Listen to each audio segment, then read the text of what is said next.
Arrow Greentech limited. देखिए ये नाम एकदम नया है, फर्स्ट टाइम जेम्स में आया है, तो मैं थोड़ा सा बता दूं इसका बैकग्राउंड। ये लार्जेस्ट मैन्युफैक्चरर है वाटर सोल्यूबल फिल्म्स के, मतलब अब बहुत यूनिक प्रोडक्ट है। और ग्रीन नाम आता है तो देखिए सस्टेनेबिलिटी, ग्रीन आजकल वैसे ये थीम चल रही है।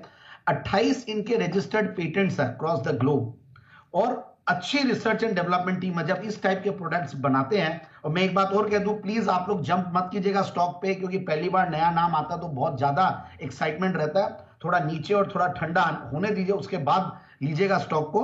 बट एनीवेज फिर भी अगर किन्हीं को लेना तो लीजिए, क्योंकि स्टॉक लेवल्स अच्छा है। वैसे 517 के ऊपर हाइस दिखाया हुआ और अभी 440-50 के लगभग है।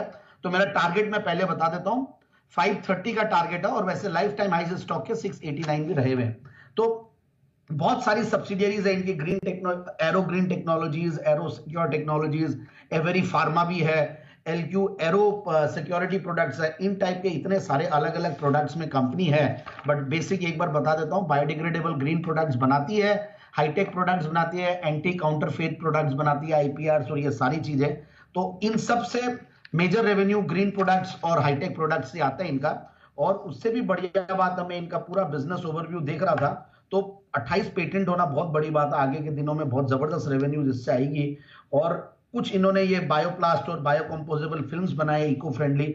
अब वाटर सोल्यूबल फिल्म्स क्या होती है, आप ये देखिए, फुल्ली बायोडिग्रेडेबल होती है जब ये पानी में जाते हैं, so which is very important. Eco friendly होती है, इंडस्ट्रियल ये कंज्यूमेबल्स में काम आते हैं, मतलब आपने एम्ब्रॉयडरी वगैरह में, प्रिंटिंग में काम आते हैं, लॉन्ड्री बैग्स में, ड्यूटी प्रोटेक्शन में। तो इस तरीके का प्रोडक्ट, और वाटर सोल बोल के इनका ट्रेडमार्क प्रोडक्ट है। तो ये सारा मैं इनका जब ये प्रेजेंटेशन देख रहा था और सारी चीजें देख रहा था, तो अलग अलग इंडस्ट्रीज में यूज होता है, टॉयलेट बैग्स और ये सारे लॉन्ड्री बैग सब जो मैंने बताया अभी। बट ओवरऑल मुझे ऐसा लगता है कि ये कंपनी के फंडामेंटल्स भी बहुत गजब है। इनका state of the art manufacturing unit है इनकी, गुजरात में इनके ग्लोबल प्रेजेंस है, अलग अलग वेयर हाउसेज और अलग अलग कंट्रीज में इनकी प्रेजेंस है। तो that is again very important. और हेल्थ, हाइजीन, पैकेजिंग, ये सारे सेगमेंट को जब कैटर करते तो मुझे लगता है कि ग्रोथ भी आने वाली है, और फार्मा इन सब में है।